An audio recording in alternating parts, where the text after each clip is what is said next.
हमारी पहली मुलाकात मेरी 14वीं सालगिरह के समारोह में हमारे घर में हुई थी। मेरी मनपसंद गुलाबी रंग में वे खूबसूरत ड्रेस मेरे लिए उपहार में लाई थी। स्मिता आंटी को धन्यवाद देते हुए मैंने प्रसन्नता व्यक्त की और कहा, बड़े दिनों से ऐसी ड्रेस पहनने की इच्छा थी मेरी। आपको किसने बताया कि गुलाबी रंग मेरा पसंदीदा रंग है? तुम्हारे पापा ने। तुम्हें गिफ्ट पसंद आया? इस बात की मुझे खुशी है अदिति। एक बार मेरा गाल प्यार से थपथकाकर वे दूसरे मेहमानों से बातें करने लगी थी। मैंने ही नहीं, मुझसे 4 साल छोटे मेरे भाई अथर्व ने भी उस पहली मुलाकात में स्मिता आंटी को पसंद कर लिया था। वे अथर्व के लिए स्केट्स का जोड़ा लेकर आई थी। अब वह घर बाहर दिन रात स्केटिंग करते हुए स्मिता आंटी के गुण गाता रहा। स्मिता आंटी पापा के ऑफिस में काम करती थी। उनकी उम्र हमारी पहली मुलाकात के वक्त करीब 35 वर्ष की रही होगी। उनका रंग गेहुआ और नैन नक्श साधारण थे। आंखों में एक चमक हर वक्त मौजूद रहती थी। उनके साधारण रंग रूप को अत्यधिक प्रभावशाली उनका धीर गंभीर व्यक्तित्व बनाता था। साधारण औरतों की तरह मैंने उन्हें ज़्यादा बोलते कभी नहीं देखा।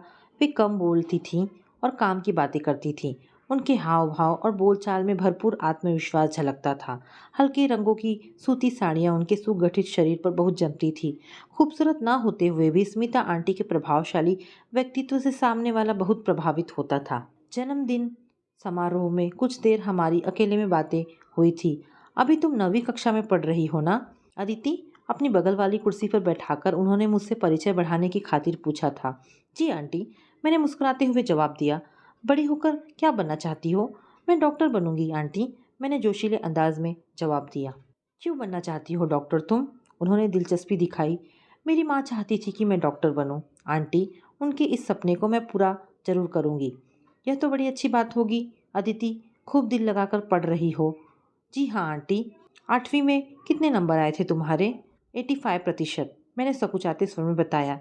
इतने नंबर लाने से तो बात नहीं बनेगी अदिति, उनका स्वर गंभीर हो उठा। मेडिकल में प्रवेश पाने के लिए बड़ा तगड़ा कंपटीशन है। आजकल सिर्फ सोच भर लेने से जिंदगी के मकसद पूरे नहीं होते और दिल लगाकर पढ़ाई में मेहनत नहीं करोगी तो डॉक्टर नहीं बन सकोगी। साफ सच्ची बात मुंह पर कह देने का उनका रूखा सा अंदाज मुझे पल भर को अखरा था। फिर मैंने उनसे मिले खूबसूरत गिफ्ट के बारे में सोचा और मन की नाराज़गी को भुलाकर मैं और ज़्यादा मेहनत करूँगी आंटी, ऐसा वादा करके मैं अपनी सहेलियों के पास चली गई थी। जन्मदिन समारोह के बाद से लगभग हर शनिवार संडे स्मिता आंटी हमारे यहाँ कभी पापा के साथ तो कभी अकेली आ जाती थी। अथर्व और मेरा वक्त उनके साथ अच्छा गुजरता था। बातों से ज़्यादा वे कुछ ना कुछ करते रहने में दिलचस्पी रखती थी। मेरे साथ में बैडमिंटन खेलती तो अथर्व उन्हें शतरंज की बाजी में उलझाकर खूब खुश होता। क्रिकेट पर उन दोनों के बीच गर्मा गर्म बहस अक्सर हो जाती। मैथ्स और साइंस में ही नहीं, आर्ट व कढ़ाई बुनाई में भी मेरी सहायता करने की उनमें काबिलियत थी। 2 महीने की जान पहचान के बाद हमारे आपसी संबंध बड़े अच्छे हो गए थे। भरपूर प्यार और सम्मान था उनके प्रति मेरे दिल में। फिर एक शाम मेरी शीला चाची ने जो कुछ मुझसे कहा उसने मेरे दिलो दिमाग में जबरदस्त हलचल मचा दी। चाची ने मुझे पास बिठाकर पूछा, अदिति तू अपनी इस स्मिता आंटी की चालाकी को समझ भी पा रही है या नहीं? वे क्या चालाकी कर रही हैं चाची? मैंने फौरन माथे पर बल डाले। तुम बच्चों से दोस्ती बढ़ाकर वह तुम्हारी माँ की जगह आना चाहती हैं इस घर में। ऐसी कोई बात नहीं है चाची। मैंने चाची से ऐसा कहा जरूर, पर भीतर ही भीतर मैं बेचैन हो उठी थी। यही सच है अदिति, तुम्हारी ताई जी का आज दोपहर में मुझे फ़ोन आया था। कल तुम्हारे पापा अपने बड़े भाई से मिलने गए थे। वे तुम्हारी इस चालाक स्मिता आंटी से शादी करना चाहते हैं। मुझे तो यह तलाकशुदा औरत कभी अच्छी नहीं लगी। जब सौतेली माँ बनकर घर में आ जाएगी तब दिखाएगी अपना असली रंग। तुम्हारे पापा को तुमसे दूर करके देखना कैसा सुलूक करेगी तुम भाई बहनों के साथ। चाची मेरी भावनाओं को भड़काकर मेरे दिल में स्मिता आंटी के प्रति नफरत पैदा करना चाह रही थी। चाची का व्यक्तित्व स्मिता आंटी के व्यक्तित्व से बिल्कुल अलग है और उन दोनों की कभी पट नहीं सकती। यह बात चाची अपने व्यवहार व बातों से पहले ही कई बार जाहिर कर चुकी थी। उनके भड़काने का मुझ पर खास प्रभाव नहीं होने वाला था। फिर भी स्मिता आंटी को लेकर उस वक्त मेरे मन में चिढ़, नाराज़गी और नफरत के भाव पैदा हुए थे। जब मेरी माँ की मौत हुई तब मेरी उम्र 10 वर्ष से कुछ कम थी। उनके गुर्दे खराब हो गए थे। अथर्व और मुझे कच्ची उम्र में बेसहारा छोड़कर दुनिया से जाने का सख्त अफसोस उन्हें आखिरी सांस तक रहा था। मेरी बात अपने पापा का, अपने छोटे भाई का ध्यान रखना मेरी लाडो, मेरी जगह तुझे संभालना होगा घर। अपनी पलकें हमेशा के लिए मूंद लेने से पहले माँ ने मुझे अपने सीने से लगाकर इस तरह की बात सैकड़ों बार कही होगी। माँ को मैं भूली नहीं थी। उनको याद करते हुए कभी मेरी आंखों में आंसू आ जाया करते थे। वे हमारे बीच नहीं थी, पर घर के चप्पे चप्पे से उनकी यादें जुड़ी हुई थी। उनकी जगह कोई दूसरी औरत लेने की कोशिश करे, यह बात मेरे लिए असहनीय होती। माँ की जगह स्मिता आंटी को देखने की कल्पना जब मैंने की, तो चिढ़ व गुस्से के कारण मेरा दिमाग भन्ना उठा और आंखों में भावुकतावश आंसू छलक आए। उस रात मैंने पापा से बात ही नहीं की और मुंह फुलाए रखा।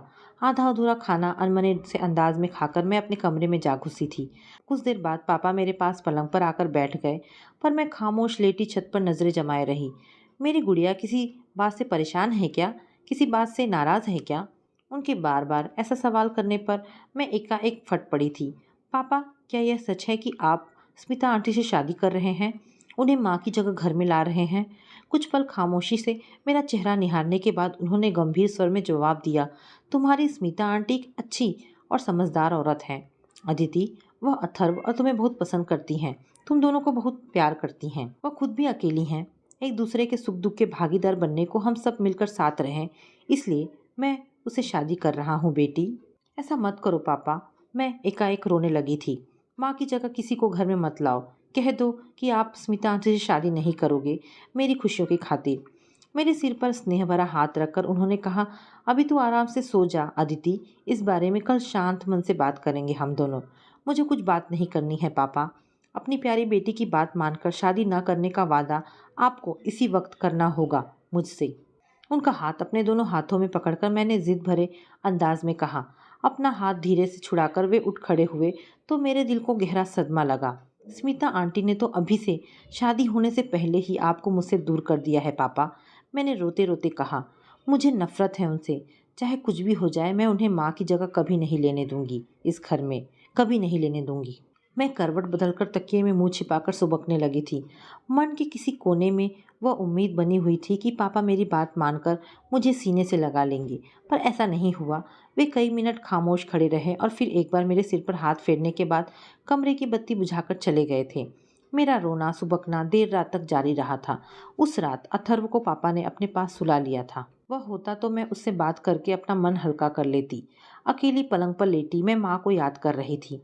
अगले दिन मेरे पापा से नहीं बल्कि स्मिता आंटी से बात हुई। मैं स्कूल से बाहर आई तो उन्हें गेट के पास अपना इंतज़ार करते पाया। चलो कुछ देर सामने वाले पार्क में बैठेंगे अदिति।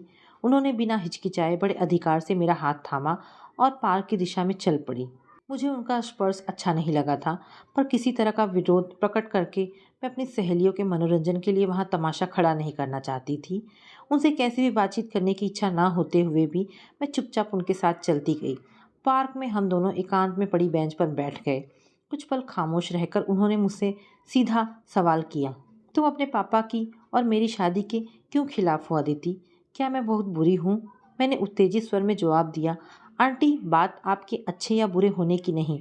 अपने घर में मैं माँ की जगह किसी दूसरी औरत को देखना सहन नहीं कर सकती हूँ।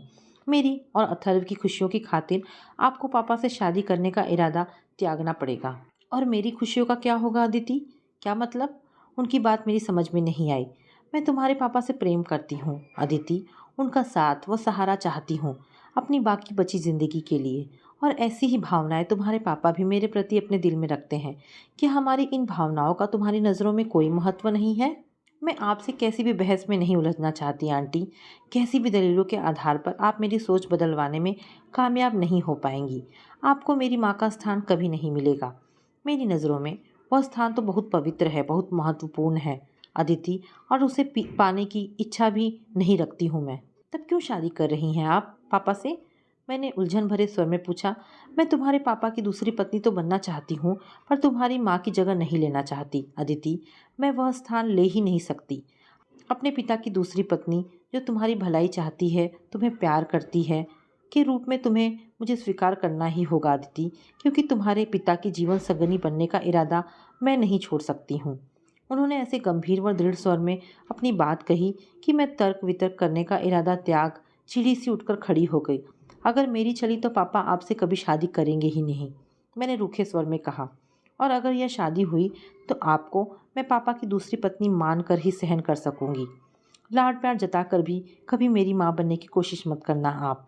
और अब मैं घर जा रही हूँ अकेली। अपनी बात समाप्त कर मैं झटके से उठी और बस्ता उठा पार्क के गेट की तरफ बढ़ गई थी। पापा ने स्मिता आंटी से शादी करने का अपना फैसला नहीं बदला। मुझे घर के बड़ों ने भी समझाया कि मैं अपने पापा की इच्छा को ध्यान में रखते हुए शादी की राह में रुकावटें न खड़ी करूं। मैं तब अपने में सिमटती चली गई थी। पापा से अपने सुख दुख की बात कहनी बंद कर दी थी मैंने। अकेले में आंसू बहाती। अथर्व छोटा था और आंटी का फैन भी था, सो उससे इस शादी के खिलाफ बात करके मन हल्का नहीं कर सकती थी। मैं अंदर ही अंदर घुटती और दुखी होती रही और उनकी शादी का दिन आ पहुंचा। पापा ने स्मिता आंटी से कोर्ट में जाकर शादी की थी। शाम को हमारे घर में गिने चुने मेहमानों व दोनों तरफ के रिश्तेदारों की छोटी सी पार्टी हुई। पापा की दूसरी पत्नी का स्वागत करने के लिए कोई एक क्षण को भी मुझे पार्टी में शामिल होने को मजबूर नहीं कर सका था। पापा रात को मुझसे मिलने आए तो मैं नींद में होने का बहाना करके पलंग पर खामोश पड़ी रही थी। पापा और स्मिता आंटी सप्ताह भर के लिए शिमला घूमने चले गए थे। वहां से लौटकर स्मिता आंटी ने सब घरेलू कामों का बोझ संभाल लिया था। पापा के कहने पर अथर्व उन्हें मम्मी कहकर बुलाने लगा था, लेकिन मेरे लिए ऐसा कहने की कल्पना तक करना अरुचिकर था। पापा की दूसरी पत्नी के अलावा अपने दिल में मैं उनकी कोई और पहचान नहीं बनने दे सकती थी। उनसे बात करते हुए मैं उन्हें संबोधित करने को कुछ नहीं बुलाती थी। उनसे बहुत कम और केवल काम की बात करती थी मैं। इसकी ठीक विपरीत वे सामान्य नजर आती। हर वक्त अदिति अदिति करती रहती। मैं उनके कहे किसी कार्य को अनसुना कर देती तो भी वे खामोशी से स्वयं उसे कर लेती। अथर्व और पापा का मन वे जरूर जीत गईं, पर मुझे उनकी कार्य कुशलता व आत्मीयता भरे व्यवहार से चिढ़ थी। मेरे पीछे ना पड़ी रहा करो आप। मेरी चिंता करने की कोई ज़रूरत नहीं है आपको। एक दिन मैंने कठोर स्वर में अपनी नाराज़गी जताते हुए उनसे कहा, अदिति, मैं अपने कर्तव्यों को भली प्रकार समझती हूँ। जब तुम अपने भले बुरे का ज्ञान करने में पूरी तरह सक्षम हो जाओगी तब मैं तुम्हें कैसा भी निर्देश देना बंद कर दूंगी। उनका ऐसा जवाब सुनकर मैं आगे कुछ नहीं बोल पाती थी। मेरे ऐसे रूखे व्यवहार से अथर्व अक्सर परेशान हो उठता। पापा की आंखें भी उदासी से भरी नजर आने लगती, लेकिन स्मिता आंटी पर मेरी नाराजगी और चिढ़ का कोई प्रभाव नहीं होता और वे पहले की तरह बातचीत करती जाती। उनका इस तरह सामान्य बने रहना मुझे कई बार मन ही मन खिजा जाता था। मेरा बस चलता तो मैं किसी हॉस्टल में रहकर पढ़ने लगती, लेकिन ऐसा होना संभव नहीं था। और अगर दो व्यक्ति घर में साथ रह रहे हो तो आपस में बात किए बगैर काम भी नहीं चल सकता। पापा की दूसरी शादी के 6 महीने बाद मैं स्मिता आंटी से आमने सामने बैठकर थोड़ी बहुत बातें करने लगी थी।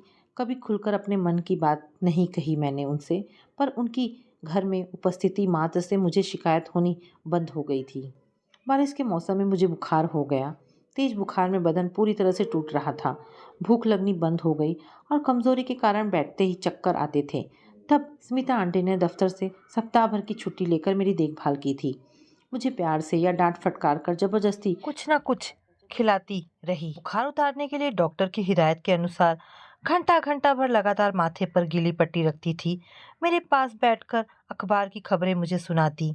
मेरे मनपसंद टीवी सीरियल्स में जो घटा वह मुझे बताती और मैं चाहकर भी उन्हें मना नहीं कर पाती। बुखार की गर्मी ने मेरे मन में कुछ पिघला दिया था। ठीक होने के बाद मैंने पाया कि मैं उनसे ज्यादा खुलकर बातें करने लगी हूँ। पापा और अथर्व मुझसे आए बदलाव के कारण बहुत खुश रहने लगे थे। स्मिता आंटी, अब आंटी शब्द मुझे बेचैन करने लगा था। पहले की तरह सामान्य व्यवहार करती रही, मानो मैं हमेशा से ही उनसे ठीक तरह से बातें करती थी। उन दिनों में उलझन, बेचैनी और तनाव का जबरदस्त शिकार बनी रहती थी। शायद इसीलिए चिड़चिड़ी सी बहुत हो गई थी।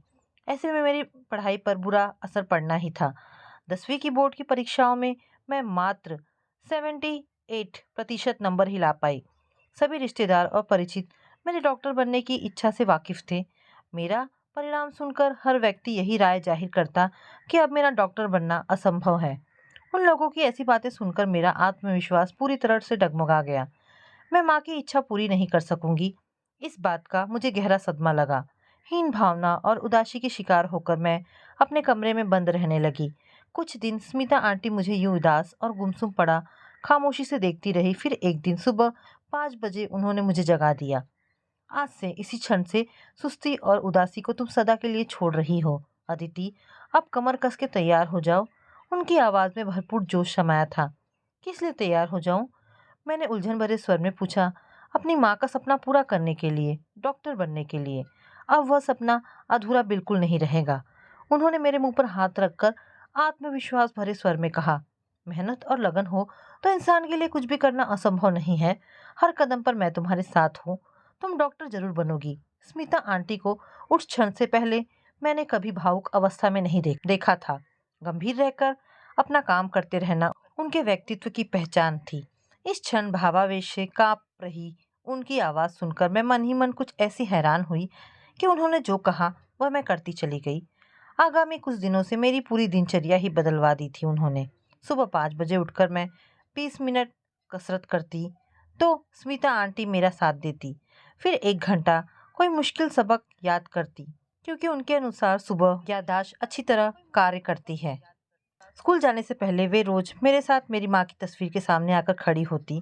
मैं हाथ जोड़कर खड़ी होती और वे कहती, दीदी, अपनी बेटी को इतनी शक्ति दो कि यह मेहनत और लगन से पढ़ते हुए आपका सपना पूरा कर दिखाए।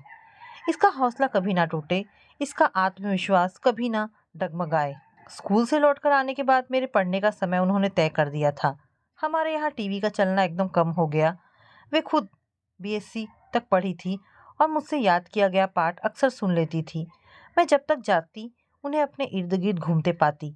मेरी हर जरूरत को वे समझती थी और मेरे कुछ कहने से पहले ही उसे पूरा कर देती थी। उनके हाव भाव से यह जाहिर होता कि उन्होंने मेरे कैरियर की बहुत परवाह की थी। 11वीं की परीक्षाओं में मैंने 90% अंक प्राप्त किए और इस कारण मेरा आत्मविश्वास काफ़ी बढ़ा। 12वीं के पूरे साल मैंने विज्ञान और गणित की ट्यूशन लगाई। इसके लिए पापा को स्मिता आंटी ने ही तैयार किया था। 10,000 रुपये हर महीने का ट्यूशनों का खर्चा उठाना कोई आसान काम नहीं था, पर स्मिता आंटी के कारण मैं ट्यूशनों का लाभ उठा सकी। स्मिता आंटी ने मेरा मनोबल ऊंचा बनाए रखने में जबरदस्त योगदान दिया था। मुझे अपना डॉक्टर बनने का लक्ष्य एक दिन भी भूलने नहीं दिया। आलस और उदासीनता का शिकार ना कभी खुद बनी, न मुझे बनने दिया। मेरी जिंदगी में उनका स्थान महत्वपूर्ण होता चला गया था। दिनों दिन वे जो सब मेरे हित के लिए कर रही थी, उसके कारण मैं उनका बहुत आदर सम्मान करने लगी थी। जब उनसे मेरा व्यवहार बहुत खराब हुआ करता था, उस समय को अपनी याददाश्त से बाहर निकाल फेंकना चाहती थी मैं। हम दोनों की मेहनत आखिरकार रंग लाई और 12वीं की परीक्षा में मैंने 95% अंक प्राप्त किए तथा सीबीएसई की परीक्षा में मेरिट लिस्ट में आई और मैंने इलाहाबाद मेडिकल कॉलेज में प्रवेश प्राप्त करने में सफलता भी प्राप्त कर ली। जिस दिन मेडिकल कॉलेज में प्रवेश मिलने वाली खबर मुझे मिली, वह दिन मेरी जिंदगी का सबसे खुशी वाला दिन था। मुझे यह खबर सुनाने मेरे स्कूल की सहेली प्रिया अपने मम्मी पापा के साथ आई थी। उसको भी इलाहाबाद मेडिकल कॉलेज में दाखिला मिला था। वह और मैं खुशी के मारे फूले नहीं समा रही थी। हमारी ऊंची उत्तेजित आवाजें सुनकर पापा, अथर्व और स्मिता आंटी लगभग भागते से बैठक में आए।